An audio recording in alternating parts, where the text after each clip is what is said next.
할렐루야. 우리 주께서 우리 모두에게 이 시간 은혜 베풀어 주시기를 소원합니다. 또 이렇게 한 1년 만에 또 우리 집사님 뵈니까 참 좋습니다.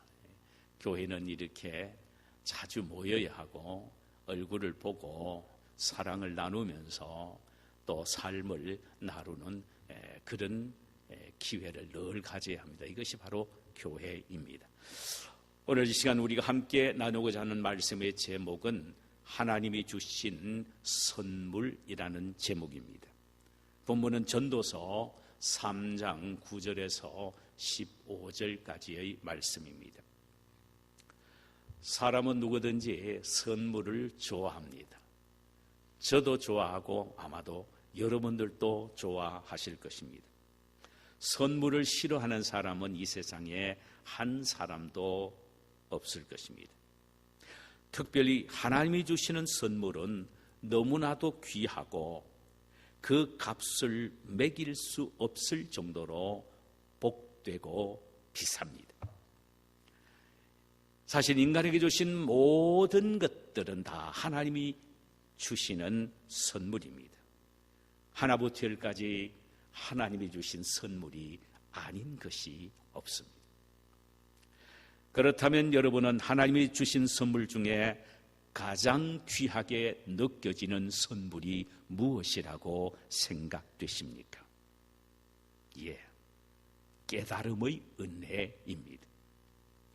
내가 죄인임을 깨닫고 내가 보고 듣고 말하는 모든 것들이 죄뿐이라는 사실을 깨닫고 예수님의 십자가 사건이 나를 구원해 주신 은혜의 저수지라는 사실을 깨닫고 내가 구원받은 하나님의 자녀임을 깨닫는 이것이 가장 큰 은혜인 선물입니다.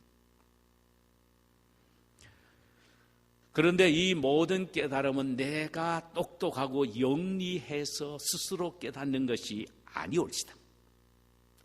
주님이 나에게 깨닫게 해주시는 은혜 때문입니다. 그렇다면 내가 깨닫는 모든 것은 다 하나님의 선물입니다. 오늘 본문에서 솔로몬은 하나님으로부터 받은 3가지의 깨달음의 선물에 대해서 말씀하고 있습니다. 그래서 그는 12절, 13절, 14절에서 내가 알았다, 즉 내가 깨달았다 라는 말을 3번씩이나 반복하고 있습니다. 그가 하나님으로부터 받은 깨달음의 은혜가 도대체 구체적으로 무엇이었습니까? 첫째로 그는 인생을 살아가면서 기뻐하며 선을 행하는 것이 최고의 가치임을 깨달았습니다. 여러분은 인생을 살아가면서 깨닫는 최고의 가치가 무엇이라고 생각이 되십니까? 인생에 가장 기뻐하고 즐거워하는 것이 무엇이냐라는 말씀입니다. 아마도 동물적인 사람들은 물질을 많이 부하면 그것이 인생의 최고의 기쁨이라고 생각할 것입니다.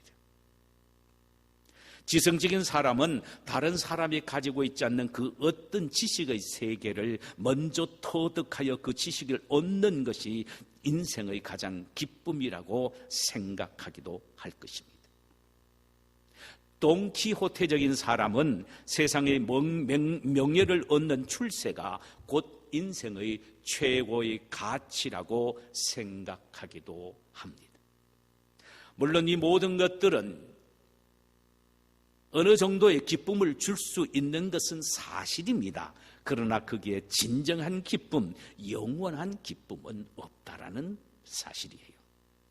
잠언서 23장 5절에 보니까 정령이 재물은 스스로 날개를 내어 하늘을 나는 독수리처럼 날아가 버린다. 이렇게 말하므로 재물은 아무리 많아도 나도 모르는 사이에 어느 순간인가 쉬 날아가 버린다는 것입니다. 자신이 발견한 지식은 또 다른 사람이 새롭게 발견함으로 휴지통으로 던져질 수밖에 없는 것이 자신이 터득한 지식입니다. 또 천하를 호령하던 권세는 하루아침에 낙동강 오리알처럼 되어버리는 경우가 허다합니다. 이런 것들을 우리는 삶 속에서 많이 보고 있는 것 아닙니까? 전도서를 쓴 솔로몬은 세상 그 어떤 사람보다 더 부했고 잠언과 전도서를 쓸 정도로 세상의 그 누구보다도 지식과 지혜가 많았으며 세상의 모든 권력을 다 소유했던 그야말로 통일 이스라엘의 왕이었습니다. 그는 이 모든 것에 만족과 기쁨을 누리며 살아왔었지요. 그러나 어느 한순간부터는 부도 지식도 명예도 다 사라져버린 것을 그는 체험합니다. 그제서야 그가 인생의 가장 귀하고 진정한 가치가 무엇인지를 깨닫게 된 것입니다. 그 사실을 오늘 본문 12절에서 이렇게 말합니다. 사람이 사는 동안에 기뻐하며 선을 행하는 것보다 더 나은 것이 없는 줄을 내가 알았고 그랬습니다. 인간이 살아가는데 최고의 가치는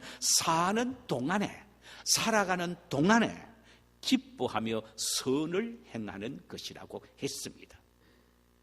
기뻐하며 선을 행하는 것.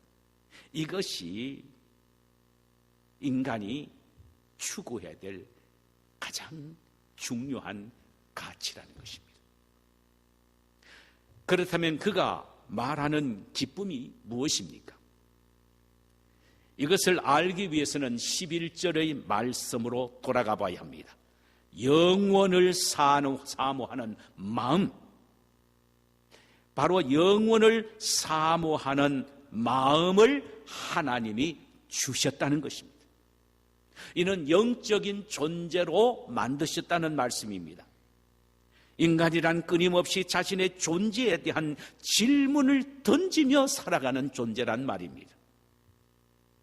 아무리 세상적으로 많이 소유하고 누리고 있다고 해도 막연하기는 해도 항상 영혼에 대한 갈급함과 사모함을 갖고 있기에 도대체 인간은 어디서부터 왔다가 무엇을 하다가 어디로 가는가라는 인간 실존의 근본적인 문제를 끊임없이 질문하고 살아가는 것이 바로 인간이라는 것입니다.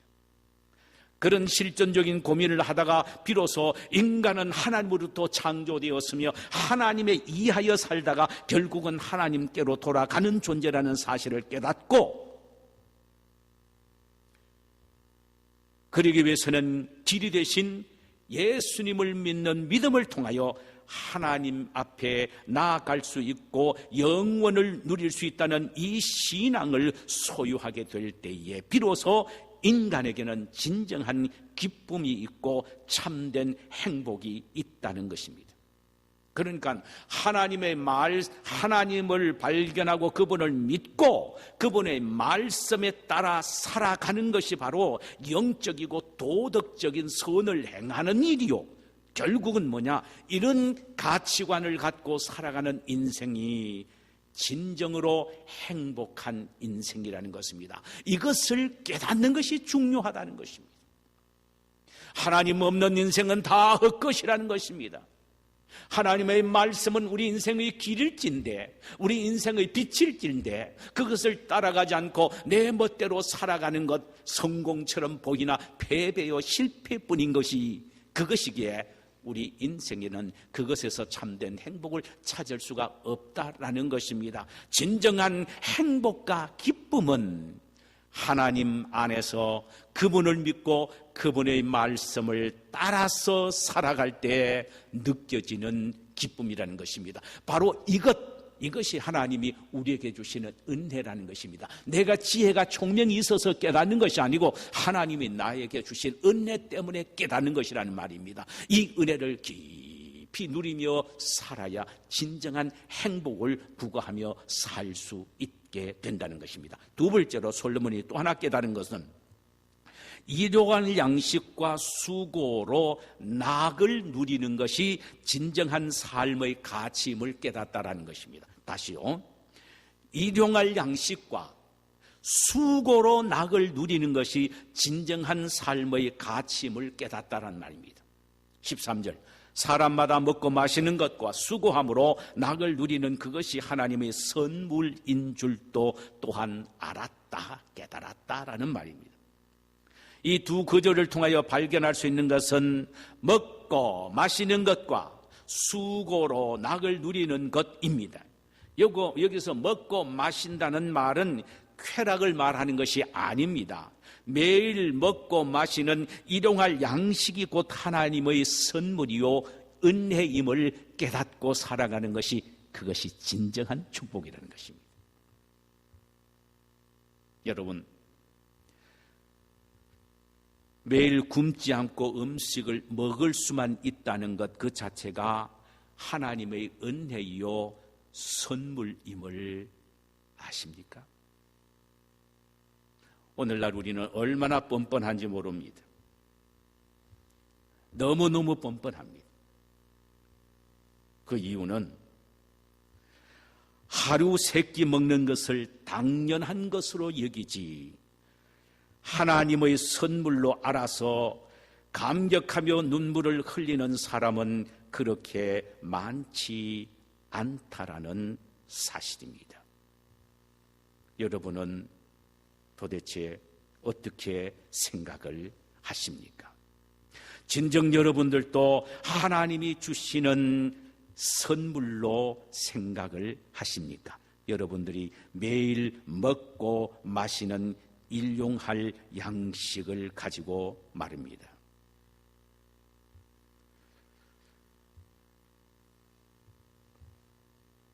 오늘 본문에서 세상의 부귀와 영화 모두를 소유했던 솔로몬의 고백을 한번 들어보십시다. 그는 하루 세 끼 먹는 그 자체가 하나님의 선물임을 깨달았다고 고백하고 있습니다. 13절입니다. 날마다, 보세요, 날마다 먹고 마시는 것, 날마다 먹고 마시는 것과 수고함으로 낙을 누리는 것이 하나님의 선물인 줄도 또한 알았다라고 했습니다. 여기에 사람마다 먹고 마시는 것, 이것을 뭘 말합니까? 하루 세 끼 먹는 것을 의미합니다. 이것이 하나님의 선물임을 깨달았기에 그는 감사하지 아니할 수가 없었다라고 했습니다. 사도 바울 선생은 아무리 적은 것이라고 해도 하나님이 주시는 선물이라는 사실을 깨달았을 때에 자족하는 마음을 가졌다고 했습니다. 빌립보서 4장 11절에서 12절 보십시다. 내가 궁핍함으로 말하는 것이 아니니라. 어떠한 형편이든지 나는 자족하기를 배웠노니 나는 비천에 처할 줄도 알고 풍부에 처할 줄도 알아. 모든 일 곧 배부름과 배고픔과 풍부와 궁핍에도 처할 줄 아는 일체의 비결을 배웠노라고 했습니다. 그는 자기에게 주시는 어떤 것이라 할지라도 부도, 가난도 하나님이 나에게 주시는 것이라는 사실을 믿음으로 받아들였을 때에 자족하는 마음을 가졌다라고 했습니다. 하루에 세 끼가 아니라 두 끼라도 하나님이 주시는 것으로 받아들였을 때에 오히려 감사하며 자족한 마음을 가졌다라고 했습니다. 철저히 하나님 주시는 것으로 받아들였습니다. 이것을 깨달았단 말이죠. 여러분, 이렇게 말씀드리면 이 말씀이 얼마나 와닿는 지를 미처 깨닫지 못한 분도 있을 것입니다. 우리 장로님, 권사님들은 이 의미를 아실 것입니다. 그 옛날 보릿고기 시절에는 꿀꿀이 죽이라도 하루 세 끼만 먹을 수만 있어도 그것은 축복이요 행복이었습니다.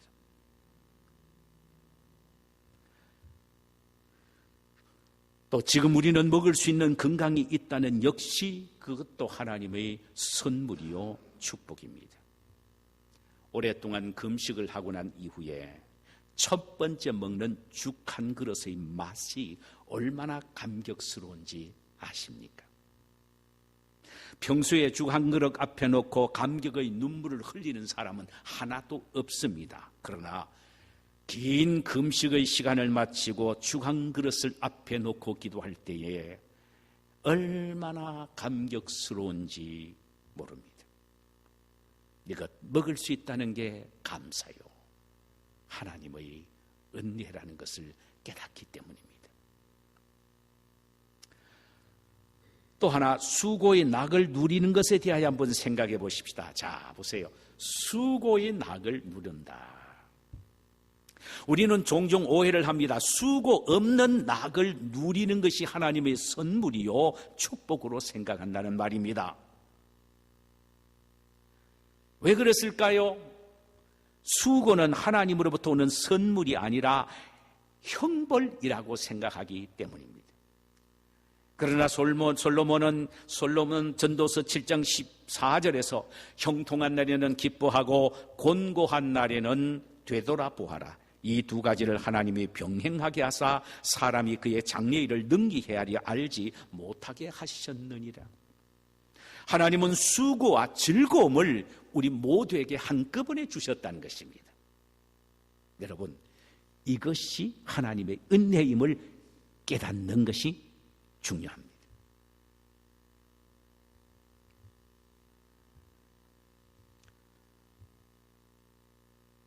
본문 13절을 보면 수고 후에 낙을 주신다고 했습니다. 수고는 반드시 축복과 함께 오는 것입니다. 그러므로 수고 후에는 분명히 낙을 누리는 축복을 주신다는 것입니다. 솔로몬은 말합니다. 그것이 하나님의 선물인 줄도 내가 깨달았노라. 수고 후에 하나님이 낙을 주신다. 그러므로 우리는 인생의 수고와 권고를 무조건 악으로 받아들여서는 안 됩니다. 낙은 수고의 수레를 타고 우리 앞으로 달려오고 있다는 사실을 우리는 잊지 말아야 합니다. 낙이 하나님의 선물이라면 수고도 하나님의 선물이라는 사실을 받아들이라는 말씀이죠. 이 사실을 알았기에 솔로몬은 수고함으로 낙을 누리는 이것이 곧 하나님의 선물이라고 외치고 있는 것입니다. 우리는 고난이 없는 영화는 진정한 영화가 아님을 알아야 합니다. 반드시 고난과 함께 영화는 함께 오는 것이지, 고난 없는 영화 없는 고난, 이렇게 별개로 오는 것이 아님을 꼭 우리는 명심해야 합니다. 그래서 다윗은 시편 119편 71절에서 이렇게 노래했습니다. 고난당한 것이 내게 유익이라. 이로 말미암아 내가 주의 율례를 배우게 되었나니 주의 입의 법이 내게는 천천금은보다 좋으니이다. 그는 고난을 통하여 하나님의 말씀을 생생하게 체험하게 되었다라는 것입니다. 그래서 그는 고백합니다. 자신에게 주어진 인생의 고난은 하나님의 선물이다. 이것을 깨달아야 한다는 것입니다. 이것을 깨닫는 것이 중요하다는 것입니다. 이게 바로 은혜인 것입니다.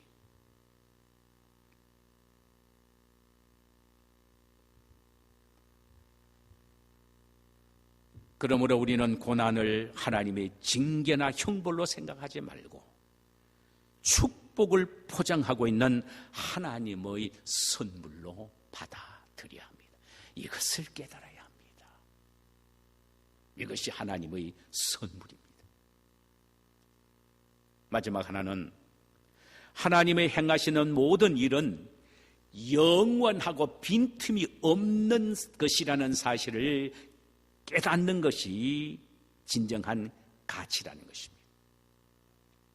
자, 하나님이 행하시는 일은 영원하며 실수함이 없다는 이것을 깨닫는 것이 진정한 깨달음이라는 것입니다. 14절, 하나님께서 행하시는 모든 것은 영원히 있을 것이라. 그 위에 더할 수도 없고 그것에서 덜 할 수도 없나니 하나님이 같이 행하시면 사람들이 그의 앞에서 경외하게 하려 하심인 줄을 내가 알았도다. 하나님은 당신의 주권적인 섭리와 역사 가운데서 행하시는 모든 일들은 영원히 존재하기에 아무도 회방할 수 없다라는 것입니다. 선하신 하나님이 행하시는 모든 일들은 우연히 일어나는 것이 없이 실수에 의하여 하나님이 행한 것이 아니라 모든 것은 지혜와 능력이 충만하신 하나님의 계획과 하나님의 섭리 속에서 되어지는 일이기 때문에 어느 누구도 왜곡할 수도 없고 방해할 수도 없다라는 것입니다. 그렇습니다. 하나님은 영원하십니다. 그리고 그분이 행하시는 섭리도 변하지 않고 영원합니다. 오늘 본문 11절을 다시 보십시다. 하나님이 모든 것을 지으시되 때를 따라 아름답게 하셨고 사람에게는 영원을 사모하는 마음을 주셨느니라. 그러나 하나님이 하신 일의 시종을 사람으로 측량할 수 없게 하셨도다. 영원전부터 영원히 계시는 하나님은 만물을 창조하신 후에 만물을 친히 다스리시면서 영원하신 그분이 인간에게 영원을 사모하는 마음까지 주셨다는 것입니다. 이는 인간은 아무리 많이 가져도 그가 가진 소유로 만족할 수 없고 영원에 대한 목마름과 갈증을 가진 존재로 만드셨다는 말씀이에요. 인간이 세상의 영화를 아무리 누려도 그것으로 만족할 수 없는, 그것으로는 결코 만족할 수 없는 허전하고 공허한 존재로 만드셨다는 것입니다. 그러기에 우리는 하나님만을 사모하며 살 때에 진정한 행복이 있다라는 것입니다. 그리고 하나님이 이끄신 대로 행하신 대로 그대로 믿고 순종하며 살아갈 때 받아들이고 살아가는 것이 그것이 바로 올바른 깨달음이요 행복이라는 것입니다. 창세기 1장 31절에서 하나님이 창조하신 모든 피조물을 하나님이 보시고 좋았더라고 하셨습니다. 이처럼 우리 인간이 보기에는 이해할 수가 없고 이해가 되지 않는 일이라 할지라도 하나님이 행하신 모든 것은 다 결국은 아름답다라는 사실로 받아들이는 것, 이것이 은혜이고 이것이 바른 삶의 자세라는 말입니다. 이 사실을 깨닫는 것이 하나님의 은혜요 축복이라는 것입니다. 여러분, 사실 우리가 인생을 살아가면서 이해할 수 없는 곤고와 고난과 실패와 어려움을 당할 수가 있습니다. 그때는 우리가 굉장히 많이 혼란스럽고 헷갈립니다. 이건 내게인데 나에게 이런 일이 일어날 수가 있단 말인가? 뭔가 잘못되지 않았나? 하나님의 능력과 권능과 절대성과 하나님의 섭리를 순간적으로 의심하게 된다 이 말입니다. 그러나 그럴 수 없다는 것입니다. 만물을 창조하시고 보시기에 좋았더라고 하시는 하나님이 우리 인생의 모든 실패와 권고와 슬픔과 아픔과 시련과 고난까지도 하나님은 결코 좋다고 생각하신다는 사실이죠. 보기에 좋다라고 말씀하십니다. 왜? 결국은 우리에게 유익되게 만드시기 때문입니다. 프랑스의 희곡집 라 뽕떼느라는 책이 있습니다. 거기에 나오는 도토리와 호박이라는 그런 주제의 이야기가 나옵니다. 어느 마을에 게로라는 이름을 가진 농부가 살고 있었습니다. 어느 날 게로는 호박을 보면서 이런 생각을 했습니다. 이렇게 큰 호박이 어째서 이런 가는 줄기에 열릴까? 참으로 신기한 일이다. 이렇게 혼자 중얼거리게 됩니다. 도대체 이것을 만드실 때 하나님은 무엇을 생각하고 계셨을까? 당치도 않는 곳에 호박을 열리게 하시다니, 나 같으면 이렇게 큰 호박은, 이 큰 열매는 여기 있는 참나무에 열리도록 했을 거야. 하나님이 여러 가지를 만들 의논을 하실 때에 왜 나를 부르지 아니하셨단 말인가? 내가 그때 있었더라면 무엇이든 제대로 해놓았을 텐데 말이야. 예를 들면 참나무 열매라는 것은 내 손가락, 새끼 손가락 끝처럼 아주 작은 도토리가 열리고 있지 않는가. 그러니 이 도토리야말로 호박 넝쿨에 달렸어야만 되지 않았겠니? 하나님은 잠깐 실수하신 것 같아요. 암만 해도 이것은 잘못 만드신 거야. 보면 볼수록 어울리지 않는 열매란 말이야.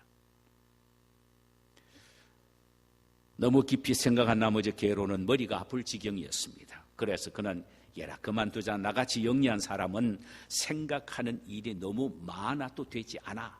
잠이나 자자 하면서 눈을 감고 잠을 청하게 됩니다. 한참 잠을 자는데 도토리 한 개가 잠자고 있는 게로의 콧등에 떨어졌습니다. 그 바람에 눈을 뜬 게로는 얼굴을 문지르다가 턱수염 속에 감추어진 도토리 하나를 발견하게 됩니다. 게로는 따끔한 코끝을 매만지며 생각을 고쳐먹고 이렇게 중얼거립니다. 아이 아파. 이거 피가 나지 않나. 도토리였기에 망정이지. 이보다 더 큰 열매가 떨어졌더라면 어떻게 될 뻔했을까. 생각만 해도 몸이 오싹해지는구만. 가만히 있자. 그리고 보니 역시 하나님은 지혜로운 분이야. 이런 일이 없도록 만물을 계획하고 창조하신 분이지 않겠니? 참나무에 호박이 열리지 않는 이유를 나는 이제서야 알았구만. 여러분, 하나님이 하신 일은 결코 실수함이 없으십니다. 하나님이 행하신 일은 우리가 가히 상상할 수 없는 신비로운 일입니다. 이렇게 하신 이유는 인간으로 하여금 전능하신 그분 앞에서 경외심을 갖도록 하기 위해서입니다. 오늘 본문이 그것을 말하지요. 여기에 경외하다는 말은 두렵고 떨림으로 우러러 받든다라는 의미입니다. 이는 다른 말로 하면은 하나님만을 섬기며 그분만을 공경한다라는 말입니다. 그렇다면 모든 인간은 하나님이 행하신 모든 역사를 믿음으로 받아들이며 오히려 그분이 행하신 일 앞에 우리는 겸손하게 머리를 숙이고 그분을 경배해야 한다는 것입니다. 이것이 바로 참된 지혜요. 이것이 바로 우리가 깨달아야 할 하나님의 축복입니다. 하나님은 인간에게 참된 행복을 주시기 위하여 하나님만을 섬기며 그분만을 우러러 받들며 살기를 원하셨습니다. 그리고는 영원을 사모하는 마음의 선물을 주셨다고 했습니다. 하나님 없는 삶은 그 자체가 저주요, 불행이며 형벌입니다. 그러므로 우리는 나에게 하나님을 믿고 그분을 사모하는 마음을 선물로 주신 하나님만을 경외하며 늘 감사한 마음으로 살아야 할 것입니다. 오늘 본문에서 우리가 결론을 찾아야 할 것은 온 우주를 창조하시고 섭리하시는 무한하신 하나님과 비교해 볼 때 인간은 연약한 갈대와 같은 존재에 불과하다. 그러므로 인간은 자신의 판단과 지혜와 능력과 힘을 결코 의지하지 말고 하나님이 깨닫게 하신 세 가지의 선물을 귀하게 여기며 살아라는 것입니다. 하나님 안에서 그분의 말씀을 순종하는 삶이 최고의 가치 있는 선물이라는 것을 알아야 하며 매일 일용할 양식과 수고의 낙을 누리는 것과 하나님의 존재뿐만 아니라 하나님의 하시는 모든 일이 영원하다는 사실을 깨닫는 것이 선물이며 절대자 하나님을 신뢰하고 그분만을 경외하는 삶이 하나님이 나에게 주시는 최고의 선물임을 깨닫고 이 선물들을 귀하게 여기는 삶을 살 때에 진정한 행복을 향유하며 살 수가 있다는 것입니다. 이것이 솔로몬이 우리에게 던지는 참된 지혜라는 것입니다. 이런 지혜로운 성도님들이 되시기를 주님의 이름으로 축원합니다. 자, 이 시간 우리 찬송 한 장 부르실까요?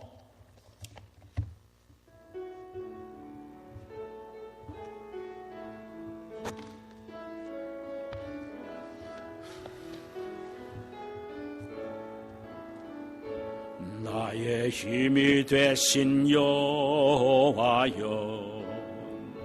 내가 주님을 사랑합니다.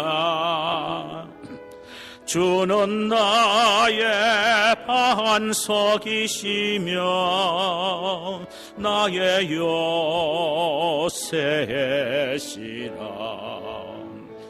주는 나를 건지시는 나의 주, 나의 하나님, 나의 피할 바위시여, 나의 방패시라. 할렐루야. 나의 하나님,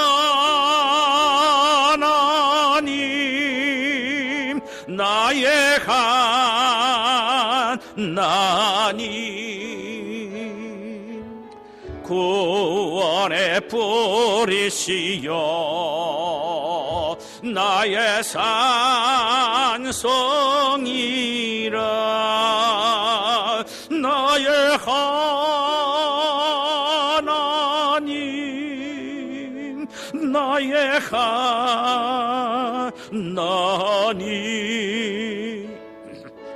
그는 나의 여호와, 나의 구세주, 나의 생명이신 여호와여, 내가 주님을 찬양합니다. 주는 나의 사랑이시며 나의 의지시라. 주는 나를 이끄시어 주의 길 인도하시며 나의 생의 목자 되시니 내가 따르리라. 할렐루야. 나의 하나님,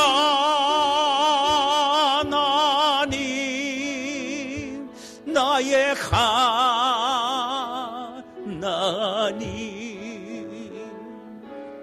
생명의 면류관으로 내게 시우소서. 나의 하나님,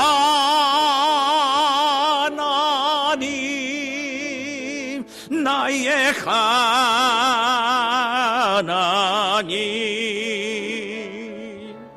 그는 나의 여호와,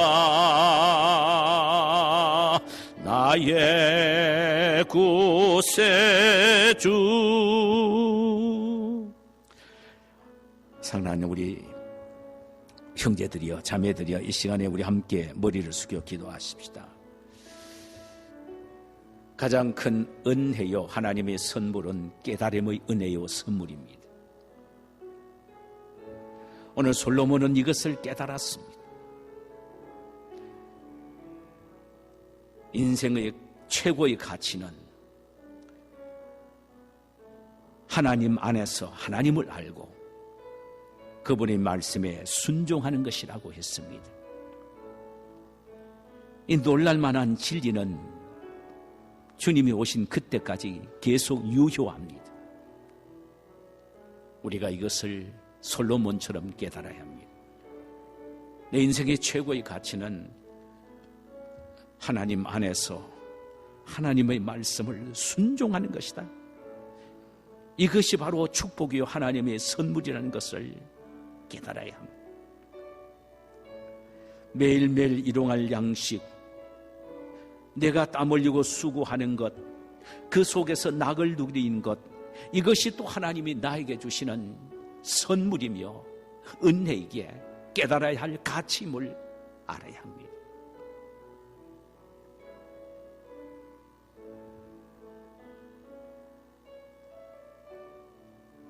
이런 하나님 앞에 오직 그분만을 경외하며 사는 것, 이것이 바로 우리가 깨달아야 할 또한 가치입니다. 이 깨닫는 것이 하나님의 은혜이고 선물입니다. 오늘 이 사실을 우리가 다시 한번 깨닫게 해달라고 기도하는 시간을 갖도록 하겠습니다.